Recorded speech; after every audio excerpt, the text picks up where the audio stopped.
that music. Lots of Wednesday morning quarterbacking today after another Super Tuesday in America. Love that Tuesday night football. Thanks, guys. As we come on the air, votes are still being counted in Harlem, that congressional race that has made headlines because 22-term Congressman Charlie Rangel seemed endangered. Rangel has declared victory, but his opponent, State Senator Adriano Espaillat, won't concede victory until those absentee ballots are counted. That could take weeks. Technically, it's too close to call with about 900 of those ballots still outstanding, but the big race last night was that United States Senate runoff down in Mississippi, where yet another career politician, six-term Republican Senator Thad Cochran, knocked off Tea Party challenger Chris McDaniel. McDaniel has still not gotten the memo that it's time to concede. Before this race ends, we have to be absolutely certain that the Republican primary was won by Republican voters. There is something a bit unusual about a Republican primary that's decided by liberal Democrats. Today, the conservative movement took a backseat to liberal Democrats in the state of Mississippi. Oh. The real irony here is that Cochran battled back against the Tea Party, in part with the support of black voters in a very red southern state, despite reports of McDaniel supporters thinking about blocking the vote. Lots to talk about with Politico's senior congressional reporter, Manu, who is on the Hill and overlooking the Hill, as she has throughout her career, Democratic strategist Erikka Knuti. Erikka, a funny thing happened on the way to Chris McDaniel's coronation. About 10,000 black people showed up and voted for Thad Cochran. And that backseat line was kind of bit strange. Let's not, kill him for that because he was upset in that moment, but it's not a dog whistle if we can all hear it. But isn't it ironic that this Tea Party coronation was blocked by black voters? Well, I think the strange thing is McDaniel's thinking that it doesn't matter, what the voters think in general across the board, that only Tea Party and only ultra-conservative primary voters matter. Only everybody real in Mississippi, Americans, Erica. Right, only the true ones. Every person in Mississippi has a right to vote for their representation. And at the end of the day, what's not strange is that they supported somebody who believed that appropriations for a hurricane-ravaged Mississippi and Gulf Coast was reasonable. Thad Cochran fought for appropriations to come down and help the people of his state, Mississippi, when they were ravaged by Hurricane Katrina. And McDaniel said he wasn't sure how he felt about that and hedged on that. So is it strange that people that were helped by the appropriations of a Republican senator would come out and support him?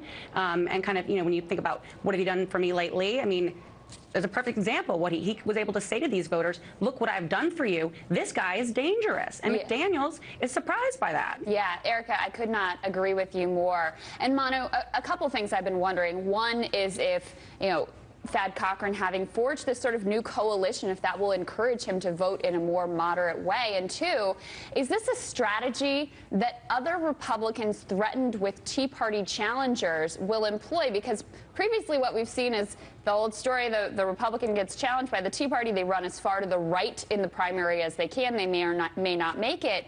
This is a totally new dynamic where Cochran actually tried to move to the middle to pick up this new coalition, and it worked. It did work, and I think it depends on the state. Of course, as you know, there are some states where there's a closed primary, so you have to cater to those Republican voters in those primaries. But in this situation, it really gave him an opening to get those Democratic voters. And it remains to be seen exactly how Cochran responds. He's been sort of a more pragmatic, moderate, establishment-type guy on the Hill, so I don't think you'll see a big change in his voting pattern up here. But what McDaniel does going forward still remains the question. Does he challenge this in court? There are a lot of his allies right now that don't seem to be willing to go along with a legal challenge. There's a lot of pessimism on the Hill that he will actually go forward with that. Roger Wicker, the Mississippi senator, just told me that he heard through the grapevine that McDaniel would not challenge this. So we'll see what happens. But right now it appears that Cochran barely survived, and yes, because of those Democratic voters. And because of that, Erikka, there are a lot of frustrated conservatives this morning who are making the case that, if you elect an establishment candidate, it's pretty much the same as electing a Democrat. You had Amy Kremer, who's the founder of the Tea Party Express. She tweeted out that the GOP GOP is done, saying if Cochran wins this race, the GOP is done. They teamed up with the Dems to steal a race. Kiss the base goodbye. I was actually watching Hannity last night, listening to Sarah Palin. Here's some of what she had to say.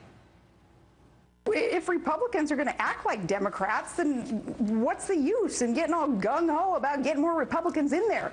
We need people who understand the beauty of, the value of allowing the free market to thrive. Otherwise, our country is going to continue to be over-regulated, driving industry away, driving jobs away. We're going to be a bankrupt, fundamentally transformed country unless those who know what they're doing and aren't going along just to get along with those in power, and being today the Democrats, that does no good. So yeah, if Republicans aren't going to stand strong on the planks in our platform, then it does no good to get all enthused about them anymore.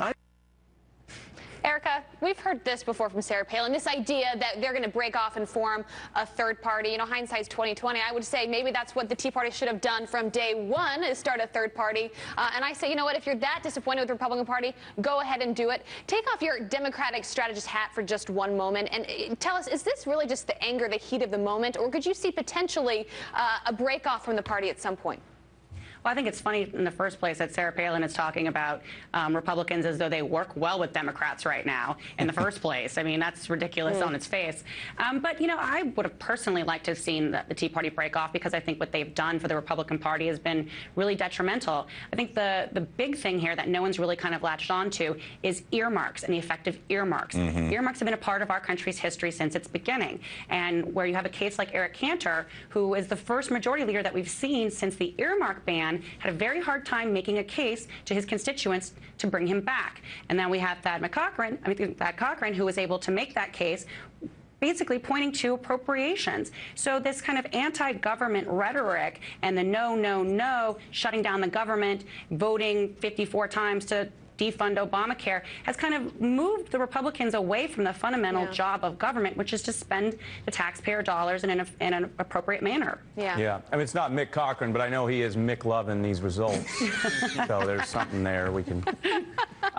What I want to get your thoughts on, Manu, there in the House, of course, is it looks like, from what we can see on these numbers, Charlie Rangel will be heading back. One of the most senior members, often called the Dean of the Congressional Black Caucus.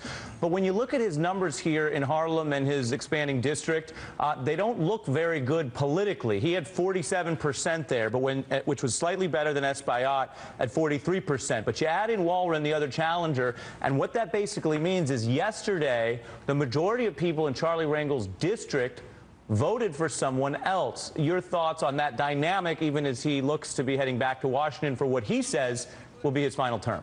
And I think that he's going to be his final term, because he probably will not get reelected again if he runs. He keeps surviving these scares, but it looks like his voters want him out. There are, of course, younger voters moving in, people who have not experienced Charlie Rangel during his heyday. Now they see him tarnished by these negative headlines, these ethics controversies that swirl around him. But what is interesting here is how he survived in a time when Congress is becoming a much more younger and younger institution. A lot of folks in their 40s, 50s, even some folks in their 30s are starting to replace these 70 and 80-year-olds. And Rangel seems to be one of the last of the few folks in that class, the people who were like with John Dingell, with Henry Waxman, George Miller, the old bull Democrats and Republicans who are here on the Hill, who seem to be departing. Rangel seems to be on his way out, not this Congress, not next Congress, but probably the one after. Manu, Raju, thank you. Thank you. Erikka, Knuti, thank you. Thank you.